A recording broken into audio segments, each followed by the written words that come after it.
क्या हुआ जब एक खौफनाक बूढ़ी औरत आधी रात को एक बिल्डिंग के बाहर दिखाई देने लगी।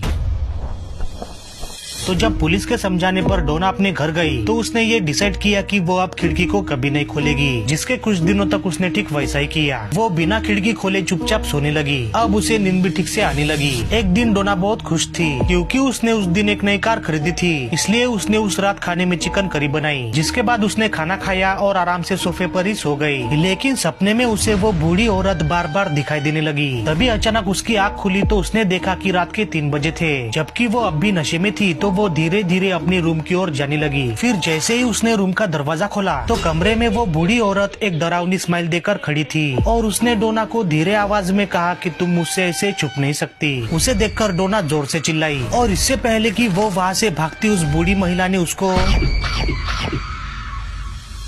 डोना के चीखने की आवाज सुनकर उसके पड़ोसी फौरन उसके घर गए। वहाँ जाते ही उन्होंने डोना को ढूंढा लेकिन वो उन्हें कहीं नहीं मिली। लेकिन उन्हें ये समझ आ गया था कि यहाँ कुछ तो बुरा हुआ है और इसी घबराहट के चलते उन्होंने फौरन पुलिस को कॉल किया। और जब पुलिस वहाँ पहुँची तो उन्होंने डोना के घर को अच्छे से चेक किया। पुलिस को भी ये समझ ही नहीं आ रहा था कि आखिर डोना घर से कहाँ गायब हो गई। जिसके बाद उन्होंने डोना के घर को सील कर दिया और उसकी फोटो हर न्यूज़पेपर में छपवाई। देखते ही देखते 1 साल हो गया। अब डोना का फ्लैट भी मैथ्यू हैरिस नाम के एक आदमी ने खरीद लिया था क्योंकि वो उसे बहुत ही सस्ते में मिल रहा था। लेकिन उसके पड़ोसियों ने उसे डोना के बारे में कुछ भी नहीं बताया। फिर एक रात उसे कमरे की खिड़की से वो खौफनाक बूढ़ी महिला दिखाई देने लगी। लेकिन इस बार वो बूढ़ी महिला अकेले नहीं थी, अब उसके साथ डोना भी थी जो अपने तीसरे शिकार का इंतजार कर रही थी।